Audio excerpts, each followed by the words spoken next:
If you are a small business and you have remote workers and you're looking for ways to help engagement throughout your team and everything, this is the video probably for you. I'll give you a couple of ideas from what I've used personally and what I've used in my day job, my personal. My job uses, which is a larger company, but it can work for smaller companies as well. So I believe that engagement is based on building a genuine relationship through communication and different types of communication. Remember, I did the video on remote workers and communication and types of communication, and tools was one of them. So if you provide the necessary tools for your remote workers, they should be able to communicate, right? But how are we going to communicate with them? How are we going to get them engagement other than having meetings all the time? Because to be honest, as an employee, sometimes you get burnt out from meetings, or we got to have a meeting for the meeting, or we got to have a meeting for the meeting for the upcoming meeting and stuff. So yes, that is engaging, that is participating, it feels like it's required, but how you just get them engaged genuinely? One thing that can be done is celebrate milestones or celebrate um, such as like work anniversaries. We do this at my job. We celebrate work anniversaries. You can do birthdays. I do say strongly suggest you be careful with that because some people, due to religious reasons, does not celebrate their birthdays.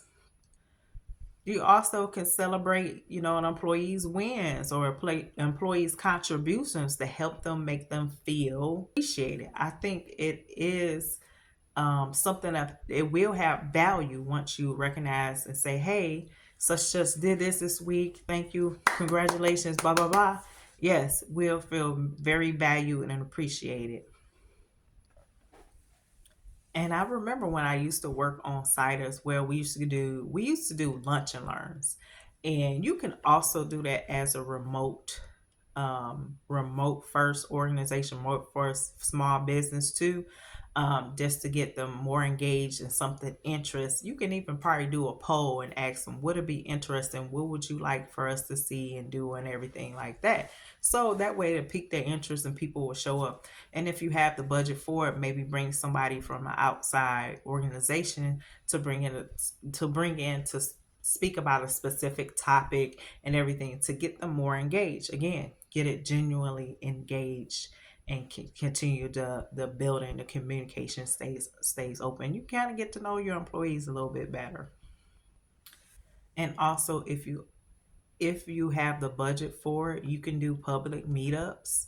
Um, Maybe y'all can, like what our job does, we do have time off for volunteers, but sometimes we volunteer as a group. Like if someone, we're all in the Dallas area and then we have this event, we all go to it, we'll sign up for it. One thing about my job is we get volunteer time off, we get paid to go volunteer still, so that's important. That's just a bonus if you can afford that. But it's an opportunity to engage in person and meet the people in person as well. So, what I also would encourage too is a work life balance as well, because we know we want to do these things, but we still want to promote a work life balance. Definitely offer development opportunities if you can. Again, this is another thing, if you have it in a budget too, to either bring somebody in or to have it in your platform or add a LMS system where you can have development opportunities for them and be able to report back and see what they learn or see what they develop and everything. So these are just my ideas for employee engagement. Some small things you can do, but it can have a great impact on your employees. Again, make it genuine, make it authentic, and then you'll build that relationship and be able to have that engagement that you need. Okay.